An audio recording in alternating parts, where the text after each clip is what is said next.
Hello, വീട്ടിൽ നല്ല fresh വഴുതനങ്ങ കിട്ടുമ്പോൾ ഞാൻ ഫ്രൈ ചെയ്യാറുണ്ട് കേട്ടോ. അപ്പോൾ ഞാനിങ്ങനെ വഴുതനങ്ങ ഫ്രൈ ചെയ്യാറെന്ന് നോക്കിയാലോ.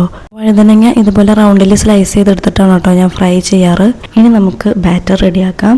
1 ടീസ്പൂൺ മഞ്ഞൾപ്പൊടി, 1 ടീസ്പൂൺ ഉപ്പ്, പിന്നെ 1 teaspoon Kashmiri chilli powder, 1 teaspoon normal chilli powder, പിന്നെ 1 ടീസ്പൂൺ കുരുമുളക് പൊടിയും 1/4 ടീസ്പൂൺ ഗരം മസാലയും അതിൻ്റെ കൂടെ തന്നെ 1 ടീസ്പൂൺ ലെമൺ ജ്യൂസും കൂടെ ചേർത്ത് കൊടുക്കുന്നുണ്ട്.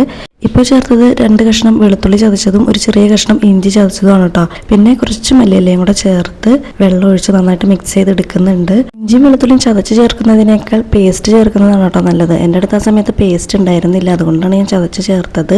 ഇനി ബാറ്റർ നന്നായിട്ട് വഴുതനങ്ങയിലേക്ക് തേച്ച് പിടിപ്പിക്കാം കേട്ടോ. നിങ്ങളിങ്ങനെ ബാറ്റർ ഉണ്ടാക്കുവാണെങ്കിൽ എല്ലാ ഐറ്റംസും കൊണ്ട് മിക്സഡ് ജാറിലിട്ട് അരച്ചെടുത്താൽ മതി കേട്ടോ. അപ്പോൾ വഴുതനങ്ങയിലേക്ക് നല്ലതുപോലെ ബാറ്റർ എല്ലാം തേച്ച് പിടിപ്പിച്ചിട്ടുണ്ട്. ഇനി നമുക്കിത് ഫ്രൈ ചെയ്തെടുക്കാം. പാൻ അടുപ്പത്ത് വെച്ച് അതിലേക്ക് ആവശ്യത്തിന് വെളിച്ചെണ്ണ ഒഴിച്ചു കൊടുക്കാം. ഇനി എണ്ണ നല്ലതുപോലെ ചൂടായി വരണം. അതിനുശേഷം മാത്രമാണ് കേട്ടോ വഴുതനങ്ങ ഇട്ട് കൊടുക്കാൻ പാടുള്ളൂ. അപ്പോൾ അത് നല്ലതുപോലെ ചൂടായിട്ടുണ്ട്. ഇനി നമുക്ക് വഴുതനങ്ങ ഓരോന്നായിട്ട് ഇട്ട് കൊടുക്കാം.